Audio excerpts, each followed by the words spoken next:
এবার আসলে আমি আমার মূল বক্তব্যের দিকে ফিরে আসি, যেহেতু শিরক সম্পর্কে আমাদের আলোচনা থাকবে। একজন মুসলিমকে রাসূলুল্লাহ সাল্লাল্লাহু আলাইহি ওয়াসাল্লামের জীবন আদর্শকে ফলো করতে হবে। আল্লাহ সুবহানাহু ওয়া তাআলা শিরক সম্পর্কে এত বেশি ভয় দেখিয়েছেন। আমি একটা কথা বলে নিই, অধিকাংশ মুসলিমরা মনে করে যে মুসলিমরা কি আবার শিরক করে নাকি? শিরক তো হিন্দুরা করে, শিরক তো বৌদ্ধ, খ্রিস্টান, ইহুদিরা করবে, মুসলিমরা আবার কোথায় শিরক করে? আপনি জেনে নেন, শিরক যে কোনো ব্যক্তির দ্বারা হতে পারে। আপনি মুসলমানের ঘরের সন্তান হয়েছে, তাতে কি হয়েছে? কোরআন সুন্নাহ সম্পর্কে যার জ্ঞান নাই, তার দ্বারা শিরক হতে পারে, তার দ্বারা বিদআত হতে পারে, তার দ্বারা সীমালঙ্ঘন হতে পারে, বাড়াবাড়ি হতে পারে। কোরআন হাদিসের জ্ঞানবিহীন আপনি এক কদমও আপনি সঠিক পথের উপর থাকতে পারবেন না। যতগুলো ব্যক্তি কোরআন হাদিসের ধার ধারেন না, আমি প্রমাণ করে দেব আপনার মধ্যে জাহেলিয়াত আছে। আপনার অনেক কর্ম ইসলামের সাথে কোনো মিল নেই। তার বাস্তব প্রমাণ হচ্ছে আমাদের সমাজ ব্যবস্থা। আমাদের সমাজের মহিলাদের মধ্যে যে কত কুসংস্কার বসবাস করে, আপনি অবাক হয়ে যাবেন। কিন্তু আপনিও তো একজন মুসলিম, ৫ ওয়াক্ত নামাজি, দাড়িওয়ালা, কিন্তু আপনার ঘরের খবর রাখেন না। আপনি আপনার বাসায় যখন কোনো অনুষ্ঠান হয়, কিছু হয়, আপনি দেখেন তো তাদের মধ্যে শিরকের ধ্যান ধারণাটা কেমন হয়। সন্ধ্যাবেলা তারা কাউকে কিছু চাইতে আসলে তারা দেয় না, বলতেছে সন্ধ্যাবেলা নাকি দেওয়া যায় না। সন্ধ্যাবেলা হলে ঘরের বাতি অন করে দেয়। আমি অনেক গাড়িতে দেখেছি, গাড়ির মধ্যে সন্ধ্যা হলে লাইট অন করে দেয়। কেন? এটা কি হিন্দু ধর্ম? আরে হিন্দু ধর্মের মধ্যে এই রীতি থাকতে পারে যে সন্ধ্যাবেলা লাইট অন করতে হয়। মুসলমান ধর্মে কোথায় আছে কোরআন হাদিসে এটা? সন্ধ্যার বাতি বলে একটা কথা কোথায় আছে এটা কোরআন হাদিসে? সন্ধ্যাবেলা ঘর ঝাড়ু দেওয়া যায় না, বাইরে ভিতর থেকে পানি ফেলা যায় না, কোথায় আছে এগুলো? কিন্তু মহিলাদের মধ্যে গিয়ে তালাশ করেন, তারা এগুলো খুব মানে। তারা তাদের বাচ্চাদেরকে দেখেন কি করে, জন্মের পর থেকে এখানে একটা কালির ফোঁটা দিয়ে বসায় থে দেয়। এতগুলো তাবিজ থাকে, কায়তন থাকে। আর এমন পিচ্ছি দেখেছি আমি, সুন্দর ফুটফুটে, 2 হাতে 2 কায়তন, 2 পায়ে 2টা, 4টা কোমর, একটা 5টা গলা, একটা 6টা। আবার হচ্ছে এখানে কালি। বলেন তো সাদার মধ্যে কালা কেমন দেখা যায়? একবার ফুটে আছে পুরো শরীরের মধ্যে। এটা হচ্ছে আমাদের মুসলিম সন্তানদের চিত্র। অথচ কোরআন হাদিস আপনাকে এটা করতে বলেছিল? আরে পেটের ভিতরে থাকতেই কত কুসংস্কার দেখেন। বিয়ের দিন থেকে ধরে নেন, বিয়ের দিন যেদিন বিয়ে করবে, আমি দেখেছি মা নিজের ছেলেকে বর জিনে, বর মানে জামাই যেটা হয়, মা দুধ পান করায়, তারপরে মা কুলা নেয়, কুলা, ওই যে আমরা চাল ঝাড়ে, এটা কুলা বলে, আপনারা কি বলেন? কুলাই বলেন। কুলার মধ্যে ধান নেয়, দুধ বানায়, দুব্বা গাছ সহ দুধ বানায়। আমি দেখেছি আম পাতাও দেখেছি। তারপরে সরিষার তেল নেয়, আবার পুতা আছে না, পুতা দেখেছেন? এটাও নাই। তারপরে মা কি করে, ওই প্রদীপের মতো জ্বালিয়ে এরকম করে হিন্দুদের মতো করে নিজের ছেলেকে বরণ করে, দুধ পান করিয়ে দিয়ে তারপরে বের করে। বিয়ের দিন যেদিন নিয়ে আসবে, উঠানের মধ্যে আমি দেখেছি ডিজাইন করা হয়, পাটা পুতা রাখা হয়, পাটার মধ্যে দাঁড় করা হয়, তাও আবার নতুন বউকে কোলে নেয় প্রথম দুলাভাই। ও, আপনাদের সমাজে হয় না এটা? তাহলে হয়, তাহলে সব চুপ করবে। এটা শুধু আমাদের নারায়ণগঞ্জের চিত্র না, পুরা বাংলার জমিনের মধ্যে এরকম বহু জায়গায় বহু কিছু ঘটে। এত নোংরামি, এগুলো কি কোরআন হাদিসে আছে? আরে হিন্দুদের মধ্যে মনে হয় নাই, ফেল করে দিয়েছে মুসলিম জাতি হিন্দুদেরকে পর্যন্ত। আচ্ছা বলেন তো দেখি, পাটা পুতা, পুতার সাথে সরিষার তেলের সাথে বিয়ের কি সম্পর্ক? কি সম্পর্ক? কোন সম্পর্ক আছে? মুসলিমদের বিয়ে কেমন হয় জানেন? কেমন হয় কে বলতে পারবেন? সুন্নতি তরিকা। বিয়েটা কি? জাস্ট আমি মনে করি বিয়ে কি হয়তো 10 সেকেন্ড লাগবে, মাত্র 10 সেকেন্ড। আমি বিয়ে করে দেব আপনাকে, মাত্র 10 সেকেন্ড লাগবে। কিন্তু আপনার বিয়ে 3 দিন ছাড়া হয় না। 3 দিন না, কয়দিন? 3 দিন। 3 দিন ছাড়া হয় না, কারণ 4 দিন, 4-5 দিন লাগবে। একদিন তেলাই মায়ের পক্ষ থেকে, আরেক দিন ছেলের পক্ষ থেকে, তারপরের দিন চলন, তারপরের দিন আড়াই বলে নাকি একটা আছে, বৌবাত, তারপরে আবার আড়াই দিনের একটা কিছু আছে। ছেলে আবার পরের দিন নাকি শ্বশুরবাড়ি থেকে সকালবেলা পালায় চলে আসে, আবার বাজার করে নিয়ে যেতে হয়। এগুলো ধর্ম? বলেন না কেন এগুলো ধর্ম? মেয়ের বাবা জীবিত থাকতে উকিল দিয়েছেন পাশের বাড়ির নেতাকে, অমুক বাড়ির মেম্বার, যার টাকা বেশি তাকে দিয়েছেন আপনি উকিল বাপ। আর এমন ব্যক্তিকে উকিল দিয়েছে যার মুসো গজায়নি, বুঝছেন? এ নাকি উকিল বাপ। এই মুসলিমদের বিয়ের সাথে উকিল বাপের কোনো সম্পর্ক আছে? যদি নিজের বাবা বেঁচে থাকে, উকিল ফুকিল কোনো কাজ হবে না। নিজের বাবা বেঁচে নাই, দূরে আছে, বাবা যদি কাউকে উকিল বানায়, তার ভাইকে, তার মামাকে, যে ছোট ভাই তুমি বিয়েটা পড়াই দাও, বা ছেলেকে যদি বলে তোর বোনের বিয়েটা পড়াই দে, তাহলে যাকে উকিল বানানো হবে মানে দায়িত্বশীল, উকিল মানে কি দায়িত্বশীল, যাকে সেই দায়িত্ব দেবে। কারণ কোন মহিলা নিজের ইচ্ছায় বিয়ে বসতে পারে না, মহিলা কোনোদিন কোনো মহিলাকে বিয়েও দিতে পারে না। এটা কে দিবে? পুরুষ। বাবা দেবে, না হয় ভাই দেবে, না হয় চাচা দেবে, না হয় দাদা দেবে, না হয় মামা দেবে, তাদের কাউকে না কাউকে থাকতেই হবে। কেউ নাই, রাষ্ট্রের প্রধান থাকবে, অনুমতি দেবে, এলাকার কাউন্সিলর দেবে, চেয়ারম্যান দেবে, তার কাছে যাবে যে আমার মেয়ে কেউ নাই, এই আপনার সমাজের মেয়ে, আপনি একটা বিয়ের ব্যবস্থা করে দেন, এটা তার দায়িত্ব। অভিভাবকহীন কোনোদিন কোনো মুসলমানকে ছাড়া হয়নি। কিন্তু সমাজের চিত্র আপনি দেখবেন ভিন্ন। ইসলাম কোথায় আর তার চরিত্র কোথায়? এই বিয়ের দিন থেকে কেন্দ্র করে নিয়ে যা কিছু হয় মুসলিম সমাজে। আর যদি প্রেগনেন্ট হয়, 3 মাসের সময় একটা নিয়ম, 7 মাসের সময় এক নিয়ম। এমনকি দেখেছি আমি মহিলাদের বাবার বাড়িতে নিয়ে গিয়ে 7 মাসে নতুন কাপড় পরানো হয়, মিষ্টি টাইপের কিছু পিঠা, ওই চুই পিঠা বা কিছু এই ধরনের পাক করা হয়, পাশের বাড়ির থেকে 4-5টা সুন্দর পোলাপান আনা হয়, এবং ওই প্রেগনেন্ট মহিলাকে বলা হয় এই বাচ্চাদেরকে একটু একটু করে খাইয়ে দিতে। এবং আমি এই দৃশ্য দেখেছি যে কোন একটা বাচ্চা যদি বড় হা করে, ওকে ধমক দেয়, ছোট করে মুখ করে, ছোট করে বলছে কেন? বলছে এই বাচ্চার মুখ যত বড়, তো পেটের বাচ্চাটার মুখ এত বড় হবে। আচ্ছা, এদেরকে মুসলিম বলা হয়? লা হাওলা ওয়ালা কুওয়াতা ইল্লা বিল্লাহ। আছে ধর্মের সাথে এদের কোনো সম্পর্ক? এরা কি কোনোদিন খুঁজেছে যে কোরআন হাদিসের শিক্ষায় কি আছে? কোনোদিন শোনেনি। এই মা, খালারা, নানিরা, দাদিরা, এদের কাছে যে কোত্থেকে ওহী নাজিল হয় আপনার খবরও রাখেন না, খবর রাখেন না আপনি। তারপরে এই মহিলার প্রেগনেন্ট হওয়ার পরে বাচ্চা যদি হয়, নাপাক অবস্থায় কোনো মহিলা ঘরে ঢুকতে পারবে না। এটা মজার কথা বলি, লজিক শুনে। কয়েকদিন আগে এক ভাইয়ের কাছ থেকে এটা শুনেছি। মানে বলতেছে যে সহবাস করেছে, গোসল করে নাই, তো নাপাক কিনা? তো তার এক আত্মীয়ের সন্তান হয়েছে, তার ওয়াইফ বলতেছে তুমি কোন তো এই ঘরে যাইবে না। কেন? কারণ তো নাপাক। বুঝেন নাই? ও তো সহবাস করেছে, গোসল করে নাই, নাপাক। তো তোর বউ বলতেছে যে তুমি কিন্তু এই ঘরে যাইবে না। কেন? কারণ ও নাপাক, সেই জন্য। আচ্ছা, আপনার কমন সেন্স কি কাজ করে? যদি নাপাক অবস্থায় কোনো বাচ্চাকে কোলে না নেওয়া হয়, আরে যে মায়ের ঘরে ওর জন্ম হয়েছে, এই মা কয়দিন নাপাক থাকে বলেন? কমপক্ষে 40 দিন। তাহলে ও তো নাপাক মায়ের কোলেই বড় হচ্ছে, আরেক মহিলার মিন্স হয়েছে, ও ঘরে ঢুকতে পারবে না মানে? আরে ঘরের ভিতরে তো মহিলা নাপাক। মানে মানুষ কোত্থেকে গ্রহণ করে এসব কিছু? কোত্থেকে? যে মা ভূমিষ্ঠ করলো, সে মা তো 40 দিন পর্যন্ত নাপাক, সে মা তাকে দুধ পান করাচ্ছে, সে মা তাকে, সে বাচ্চাকে দেখাশোনা করতেছে। তার মানে আপনার ঘরে যদি আপনার বোন থাকে, আপনার স্ত্রী থাকে, আরেকটা তারা মিন্স হইলে, তো তাদের কি ঘর থেকে বের করে দিবে? এটা ইহুদিদের চরিত্র, ইহুদিরা করে এগুলো। কিন্তু ইসলামের সাথে কি সম্পর্ক? নাপাক পাকের সাথে ইসলামের কি সম্পর্ক? এটা ওটা তো ইবাদতের সাথে সম্পর্ক।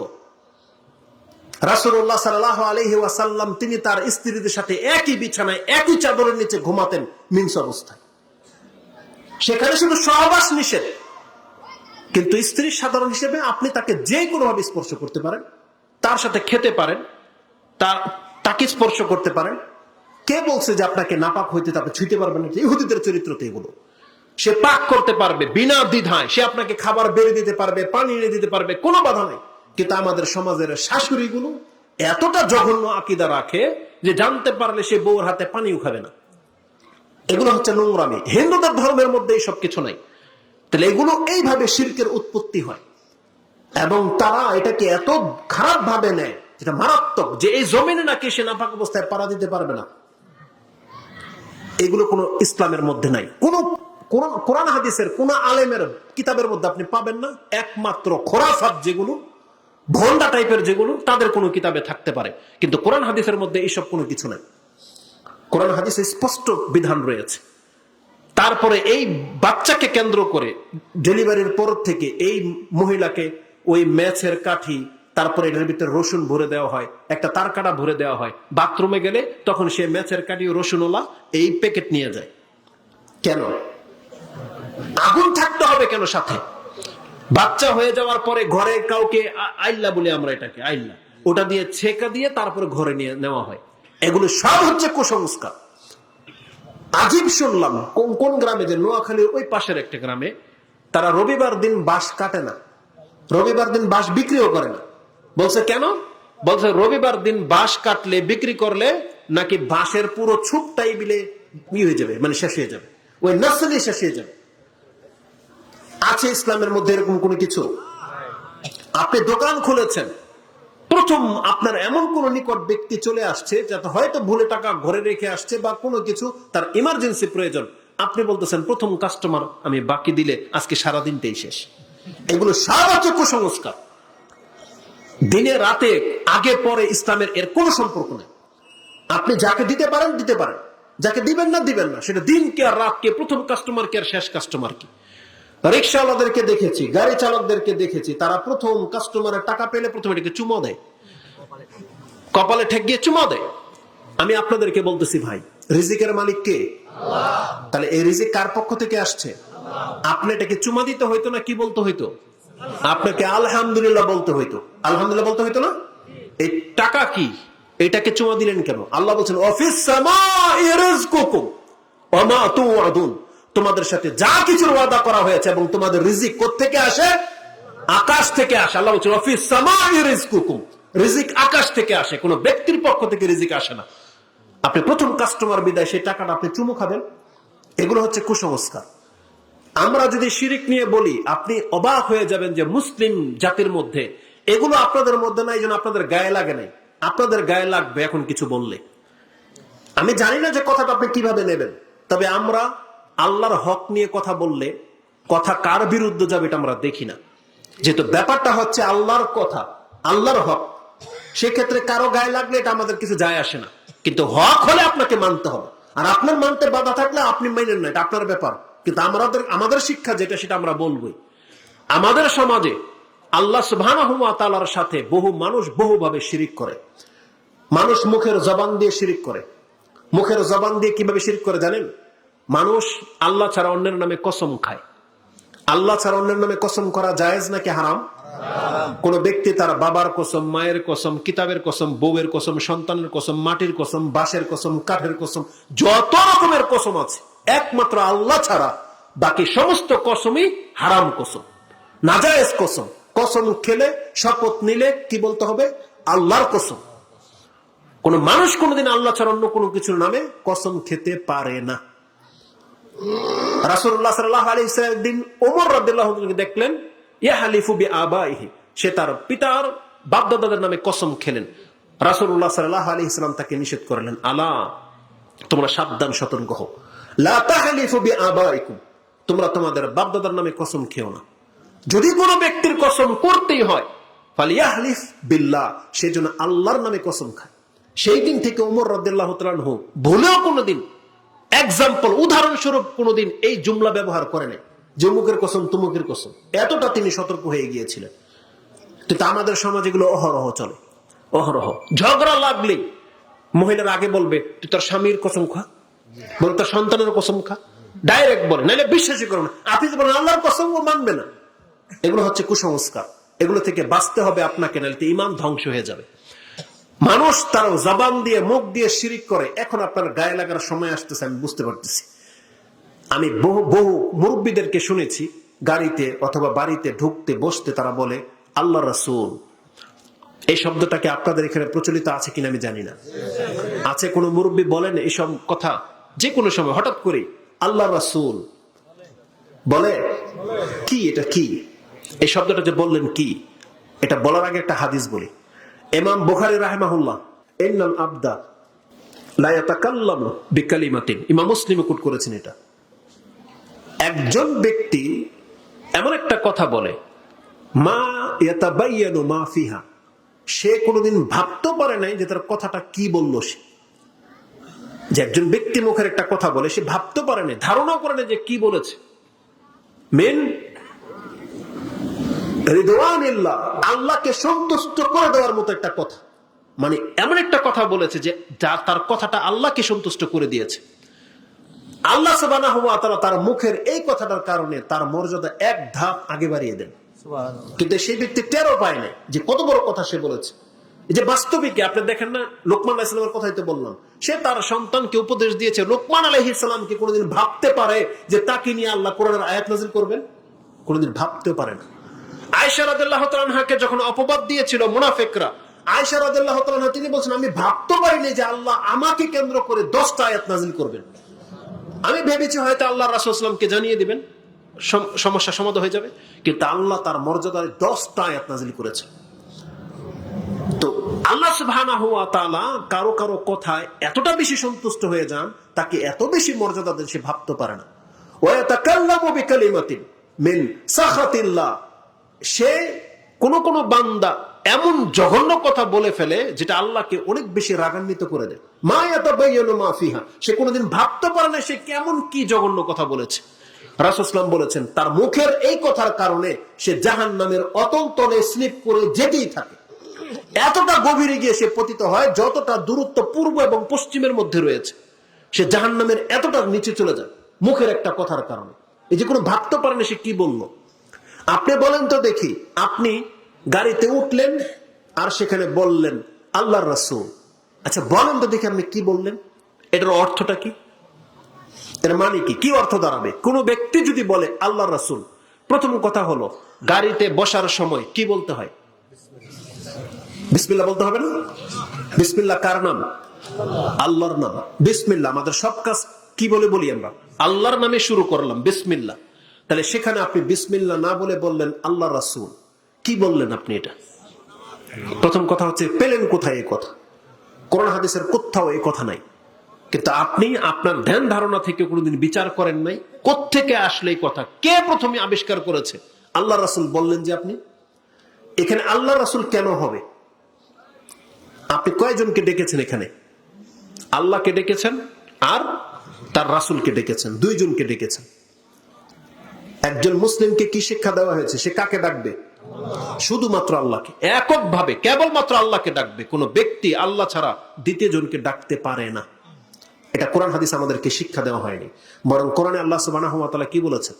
আপনি পড়ুন সূরা জিন ৭২ নম্বর সূরা, তার 18 নম্বর আয়াতে আল্লাহ সুবহানাহু ওয়া তাআলা বলেছেন, ওয়া আন্নাল মাসাজিদা লিল্লাহি ফালা তাদউ মা'আল্লাহি আহাদা।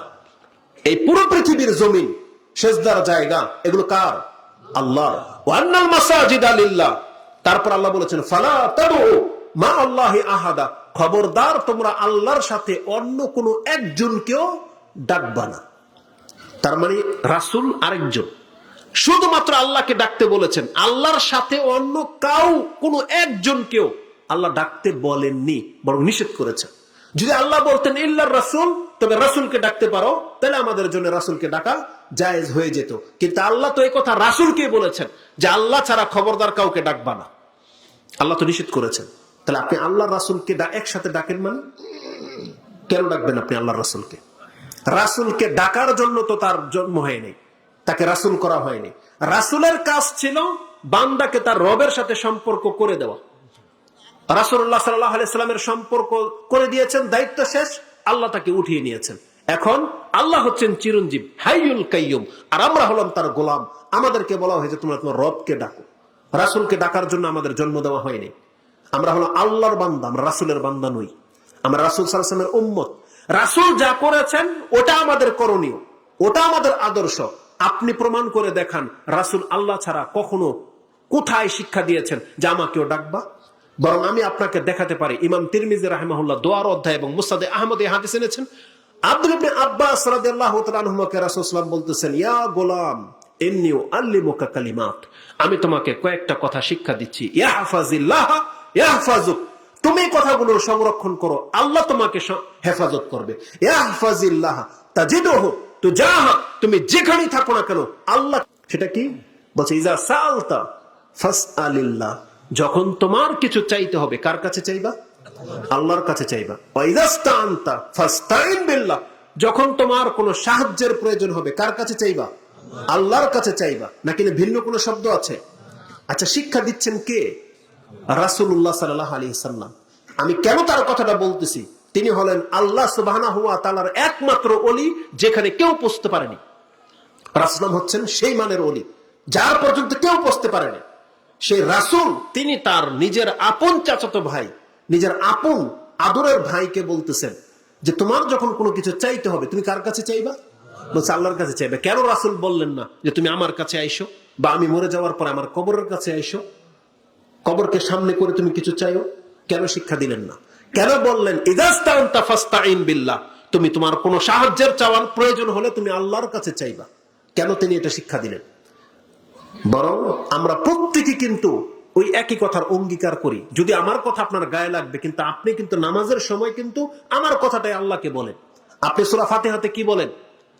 ইয়্যাকা না'বুদু ওয়া ইয়্যাকা, এর মানে কি জানেন? ওয়া ইয়্যাকা তার মানে আল্লাহ আমরা তো কেবল তোমার ইবাদত করি এবং কেবল চাইলে তোমার কাছেই চাই। এটা নয় অর্থ একমাত্র তোমার কাছেই চাই। আপনি তো নামাজে আল্লাহর সামনে অঙ্গীকার করলেন যে আল্লাহ আমি তোমার কাছেই চাই, তাহলে নামাজের পরে কথা আপনি ভুলে কেন যান? ভুলে কেন যান? আমরা যখন আপনাকে নিষেধ করি রাসূলকে জপার জন্য, রাসূল আসে নাই, রাসূলের উপর আপনি দুরূদ পড়বেন, সালাত পড়বেন, এটা হচ্ছে নেকির কাজ। কারণ রাসূল সাল্লাল্লাহু আলাইহি ওয়াসাল্লাম বলেছেন সাল্লু আলাই, তোমরা আমার উপরে সালাত পাঠ করো। রাসূল বলছেন যেই ব্যক্তি আমার উপরে সালাত পাঠ করবে আল্লাহর পক্ষ থেকে তার উপরে 10 বার সালাত সালাম নাজিল হবে। 10 বার। তার মানে আপনি পড়েন না, যত সালাত পড়েন পড়েন। একজন সাহাবী বলতেছেন ইয়া রাসূলুল্লাহ, আমি যখন দোয়া করতে বসি আমি কতটা আপনার উপরে সালাত সালাম পড়ব, কতটা দুরূদ পড়ব? আমি যদি দোয়াটাকে 3 ভাগ করি, এক ভাগ শুধু বলবো আল্লাহুম্মা সাল্লি আলা মুহাম্মদ, আর বাকি 2 ভাগ আমি আমার জন্য কিছু চাইবো। রাসূল বলছেন তোমার ইচ্ছা, তবে তুমি যদি বেশি করতে পারো বেটার, আরো ভালো। তখন বলছি ইয়া রাসূলুল্লাহ এক কাজ করবে, আমি যদি 10 মিনিট দোয়া করি তাহলে 5 মিনিট শুধু বলবো আল্লাহুম্মা সাল্লি আলা মুহাম্মদ, আল্লাহুম্মা সাল্লি আলা মুহাম্মদ, এইভাবে বলতে থাকবো, আর 5 মিনিট আমার জন্য চাইবো। রাসূল বলছেন ওকে বেটার, তুমি চাইলে আরো বেশি করতে পারো। শেষ পর্যন্ত সাহাবী বুঝতে পেরেছিলেন যে রাসূল কি বলতে চেয়েছেন।